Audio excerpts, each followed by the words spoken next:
To find this sum, it's too much work to plug in from 1 to 40.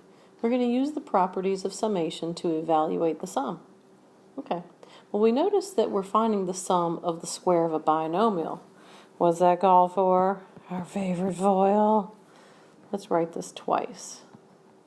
If we write this twice, then we remember, let's use FOIL. We'll multiply our first, outers, inners, and last. Yay! When we do, we've got I squared, 6i, and 36. Combine our like terms. That's I squared, 12 i's, 36. I'll say it again, there it is. Well, we're going to break this up. We'll say that's going to be the sum from 1 to 40 of the I squared. Add to that 12 sums from 1 to 40 of I. Add to that the sum from 1 to 40 of 36. To do so, it'll be helpful to have those formulas. We have a formula for the cubic, a formula for the quadratic, a formula for the linear, and a formula for the constant.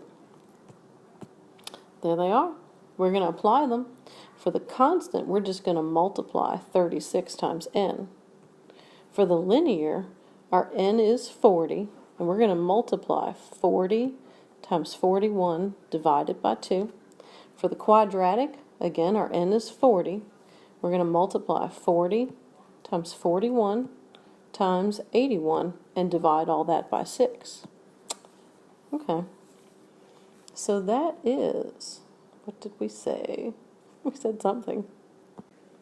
40 times 41 times 81 all over 6, because that is n times n plus 1 times double n plus 1, just using the formula. Okay. Next, we're going to add to that 12 times using the formula for the linear.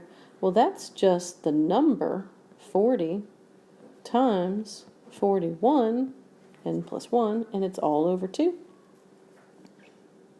So we got that n times n plus 1 all over 2. Next, we're going to have the constant times n. That'll be 40 times 36, or the other way around. Putting all this together, we'll multiply. Now you can simplify in the beginning or you can simplify in the end. 40 times 41 times 81, all divided by 6, is 22,140.